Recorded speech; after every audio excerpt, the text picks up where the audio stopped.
My channel Raza homeopathy. दोस्तों, मैंने 7 महीने पहले एक वीडियो डाला था। मोहम्मद रहबर का फीडबैक मैंने लिया था, जिसको साइटिका की प्रॉब्लम थी। तो उन्होंने फीडबैक में बताया था कि मेरा साइटिका 4 साल से था, जो आपकी दवा से ठीक हो गया।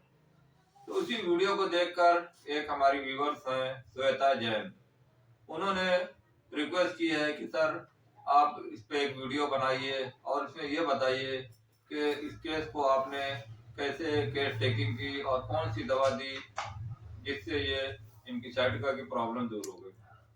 तो मैं उन्हीं के रिक्वेस्ट पर ये वीडियो बना रहा हूँ और इस वीडियो के जरिए से मैं साइटिका का इलाज तो मैं कर ही रहा था, मगर इसके साथ मैंने इस वीडियो के जरिए दवा के बारे में बता रहा हूँ। ये दवा बहुत ही कॉमन दवा है।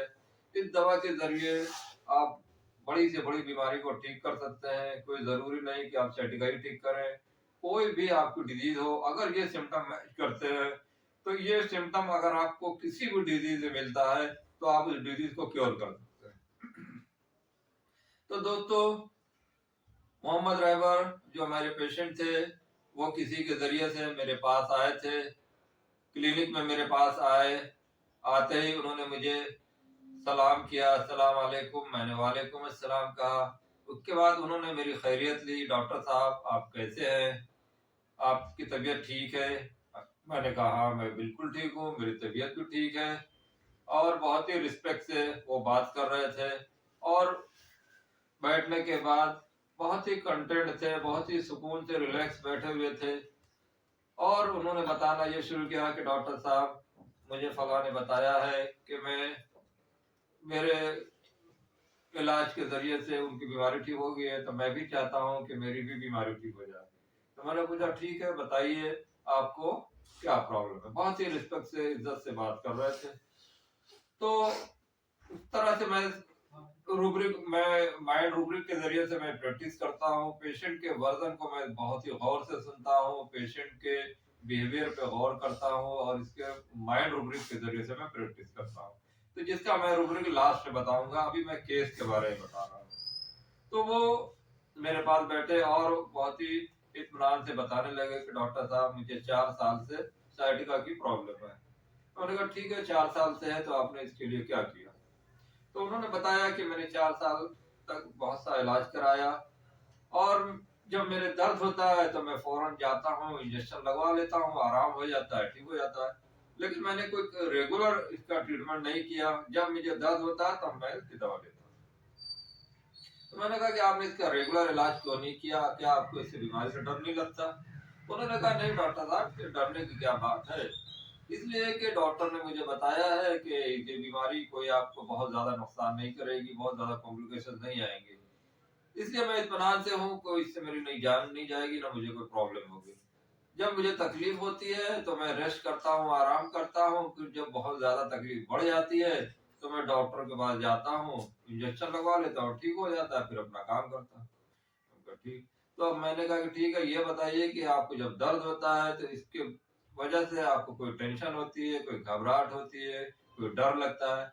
तो उन्होंने कहा नहीं, कोई घबराहट नहीं होती, कोई टेंशन नहीं होती, मुझे कोई परेशानी नहीं होती। मैंने कहा इसको लेकर के और बताइए कि जब दर्द होता है तो आपको क्या परेशानी आगे होती है इसकी वजह से?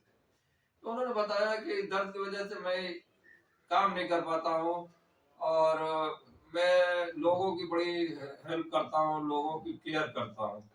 लोगों की हेल्थ की मुझे बड़ी टेंशन होती है। दूसरों को अगर मैं बीमार देखता हूँ तो मैं उसके पास चला जाता हूँ, उसके केयर करता हूँ, उसकी दवा लाता हूँ, उसका कोशिश करता हूँ कि वो अच्छा है। मुझसे किसी की बीमारी नहीं देखी जाती है। तो मैंने कहा ये आप जरा खुल के बताइए, आपको इसमें क्या क्या और परेशानियां होती है, क्या क्या आप सोचते हैं? तो उन्होंने बताया कि मेरे वालिद साहब की भी तबीयत बहुत ज्यादा खराब थी, इनको पैरालिसिस हो गया था। तो मैंने उनकी बहुत ही केयर की, दिन रात उनकी सेवा करता था, दिन भर उनकी खिदमत मैंने बहुत किया अपने वालिद की।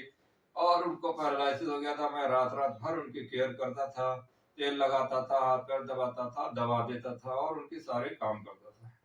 तो मैंने कहा कि ये बताओ कि तुम केयर तो अपने वालिद साहब की, अपने फादर की करते थे, ये तो हर कोई करता है, लेकिन तुम क्या हर किसी के साथ करते हो? या अपने रिलेटिव के साथ करते हो? तो उन्होंने बताया कि मैं हर किसी के साथ केयर करता हूँ, हर किसी के मैं बहुत ख्याल रखता हूँ। अगर कोई बीमार है तो मैं फौरन वहाँ पहुँच जाता हूँ, उसको लेके हॉस्पिटल जाता हूँ, अगर ज़रूरत पड़ती है तो मैं रात भर उसकी केयर करता हूँ। तो मैंने अच्छा, तो मैं और बता उन्होंने बताया कि मेरा ब्लड ग्रुप ओ नेगेटिव है। मैं मेरा ये ब्लड ग्रुप बहुत कम लोगों के पास है, मेरे पास होने की वजह से मुझे जब भी ज़रूरत पड़ती है, मैं जिसको ज़रूरत होती है ब्लड को डोनेट कर देता हूँ। हालाँकि पेशेंट का वेट कोई बहुत ज़्यादा नहीं है, 51 केजी वेट था, इनकी हेल्थ भी अच्छी नहीं है, लेकिन इनके अंदर इतना जज़्बा है लोगों की हेल्प करना, लोगों की केयर करना। तो ये बता रहे थे कि हमें ब्लड अगर किसी को रात में 2 बजे भी कॉल आती है तो मैं 2 बजे रात में भी चला जाता हूँ और उसको ब्लड दे देता हूँ। कोई ज़रूरी नहीं है कि मैं अपने रिलेटिव को दूँ, कोई भी हो अदर पर्सन हो मैं उसको भी ब्लड डोनेट कर देता हूँ। तो इस तरह से मैं महीने में 2-3 बार ब्लड दे देता हूँ। मैंने कहा वाह! ये बहुत तहज़्ज़ुब की बात है, तुम्हारी हेल्थ की तुम्हें फ़िक्र नहीं होती है कि तुम्हारा वेट कम है, तुम्हें कोई नुकसान होगा। बोला नहीं मैं इसकी कोई फ़िक्र नहीं करता हूँ। इसलिए कि मैं सोचता हूँ कि ये बहुत ही अच्छा काम है लोगों की हेल्प करना। इससे अच्छा तो कोई इबादत नहीं हो सकती, इससे अच्छा तो कोई काम नहीं हो सकता। तो इस तरह से मैंने उनके सिम्पटम लिए और भी बहुत सारे सिम्पटम बताए उन्होंने कि मैं जहाँ भी रहता हूँ हर कोई की मदद करता हूँ, हर लोगों की मतलब हेल्थ से रिलेटेड मैं बहुत ज़्यादा केयर करता हूँ। तो ये सब सिम्पटम लेने के बाद मैंने इनके रूब्रिक बनाए। तो रूब्रिक मैंने शुरुआत से ये इस तरह से बनाया कि जब ये पेशेंट मेरे क्लिनिक में आया तो इसने मुझे सलाम किया, बहुत ही इज्जत से सलाम किया। तो इसका मैंने रूब्रिक बनाया वेनिरेशन। वेनिरेशन पेशेंट अगर किसी को आता है, सलाम करता है तो उसका रूब्रिक वेनिरेशन होता है। क्योंकि बहुत ही इज्जत से अच्छे से बात कर रहा है और पेशेंट के साथ और भी लोग बैठे थे क्लिनिक में, वो उनकी भी खैरियत ले रहा है, उनसे भी पूछ रहा है, बहुत ही अच्छे से बात कर रहा हूँ। तो इसका भी मैंने सिम्टम लिया और इसके एक रूब्रिक और है जो मैं बाद में बताऊंगा, अभी याद नहीं आ रहा। इसके बाद इसको उन्होंने बताया कि मैं बहुत केयर करता हूँ, लोगों की हेल्थ की केयर करता हूँ। तो यहाँ पर मैंने care symptom, careful of family, इसलिए कि उन्होंने बताया कि मेरे वालिद साहब को भी पैरालिसिस है, मैंने इनकी दिन रात उनकी केयर की थी। तो केयरफुल ऑफ पेरेंट, इसी तरह केयरफुल ऑफ रिलेटिव, रिलेटिव में भी ये बहुत केयर करते हैं। केयरफुल ऑफ अदर्स, दूसरों की भी ये मदद करता है। दूसरे किसी कोई भी हो, अनजान भी हो, वो वहां पे ब्लड देने पहुंच जाते हैं, हॉस्पिटल पहुंच जाते हैं, रात भर रहते हैं, केयर करते हैं। तो ये केयरफुल इनके अंदर बहुत ज्यादा है। दूसरा इनके अंदर सिम्टम बहुत प्रोमिनेंट था, नर्सिंग केयर। ये नर्सिंग केयर बहुत ज्यादा इनके अंदर, ये रात रात भर जागते थे। अपनी सेहत इनकी हालांकि अच्छी नहीं है, इनका वेट भी कम था, लेकिन ये अपनी हेल्थ की कोई फिक्र नहीं करते थे, दूसरों की हेल्थ के लिए बहुत टेंशन रहते थे, बहुत एंजाइटी में रहते थे, बहुत फियर में रहते थे। तो इसका भी मैंने लिखा, anxiety for others, anxiety for health of others, fear of health for others, relative and parents. उसके बाद उनको पूछा था मैंने कि आप ये बताओ कि तुम जो हो इस बीमारी को लेकर परेशान नहीं होते, कोई टेंशन होती है, या तुम्हारे जब दर्द होता है तो तुम रात में क्या करते हो, दूसरों को मदद लेते हो या खुद करते हो?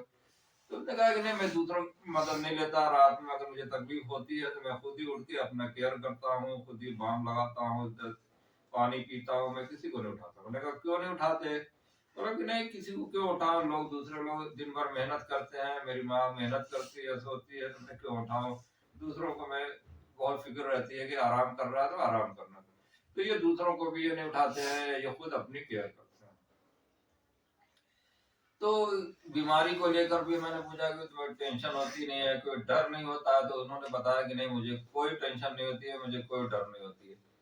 इसलिए कि जो होना है किस्मत में होगा, और मुझे पता है कि इस बीमारी से मुझे कोई ऐसी बीमारी नहीं होगी, कोई कॉम्प्लिकेशन नहीं होगा, इसलिए मैं इत्मीनान में रहता हूँ। तो यहाँ पर मैंने सिम्टम लिया कि recognise the reality and accept it. मतलब ये हर किसी कंडीशन को, सच रियलिटी जो सच्चाई है उसको वो रिकॉग्नाइज करता है, समझ जाता है और उसको स्वीकार कर लेता है, इसको कबूल कर लेता है। मतलब इस तरह के मतलब जो पेशेंट होते हैं वो हालात को समझ जाते हैं, बहुत जल्दी इनके अंदर समझने की कैपेबिलिटी होती है। इसमें मैथमेटिक कैलकुलेशन इनका बहुत ज़्यादा होता है। मैथमेटिक कैलकुलेशन का मतलब ये नहीं कि मैथमेटिक अच्छी हो, इसमें ये होता है कि ये बातों को बहुत जल्दी समझ जाते हैं और वो उसी हिसाब से अपने को एडजस्ट कर लेते हैं। तो मैंने शुरू में बताया था कि ये बहुत ही अच्छे से बात कर रहे थे, इज्जत से बात कर रहे थे, तो मैंने ये इनका एक और रूब्रिक लिया था, reverence for those around him. Reverence for those around, ये डॉक्टर की बहुत इज्जत से बात कर रहे थे या पेशेंट थे उनको भी बहुत अच्छे से बात कर रहे थे, सबको इज्जत दे रहे थे। तो इन सब सारे रूब्रिक को मैंने जब मिलाया तो कॉकुलस इसकी मेन दवा आई। कॉकुलस मैंने इनको 30 शुरुआत में 2 खुराक दी, उसके बाद इनको काफी आराम मिला। 1 महीने के बाद इनको आराम हुआ, फिर मैंने 200 दी। 200 के बाद इनको फिर मुझे जरूरत नहीं पड़ी और इसी से ये क्योर हो गए। तो इस तरह से आप किसी भी बीमारी को आप इस तरह ये सब सिम्टम आप ध्यान रखें जो मैंने अभी कॉकुलस के सिम्टम बताए हैं। इस कॉकुलस सिम्टम को अगर आप किसी भी बीमारी में लगाते हैं, कोई जरूरी नहीं है कि आप साइटिका में लगाएं, आप पैरालिसिस में भी लगा सकते हैं। आप घुटने का दर्द हो, सर्वाइकल हो, शुगर हो, हार्ट की प्रॉब्लम हो, कैंसर हो, कोई बड़ी से बड़ी बीमारी हो या छोटी छोटी नल्ला जुकाम बुखार हो, अगर इस तरह के सिम्टम पेशेंट बता रहा है या आप ऑब्जर्व कर रहे हैं या पेशेंट के वर्जन से आप समझ रहे हैं, तो आप कॉकुलस दे सकते हैं। बहुत ही अच्छा रिजल्ट आता है। कॉकुलस बहुत ही कॉमन दवाएं हैं। तो इनको मैंने ये कॉकुलस दी, जिससे इनका वेट भी बढ़ा, इनका साइटिका का दर्द भी ठीक हुआ और इनका वेट भी 7-8 किलो करीब इन्होंने 3 महीने इलाज किया, इनको काफी इम्प्रूवमेंट हुआ, जो कि मेरे फीडबैक में है, आप उसको देख सकते हैं। तो जिन्होंने रिक्वेस्ट की थी, श्वेता जैन, उम्मीद है वो वीडियो देखेंगी और अगर ये पसंद आए तो लाइक करें, शेयर करें। शुक्रिया।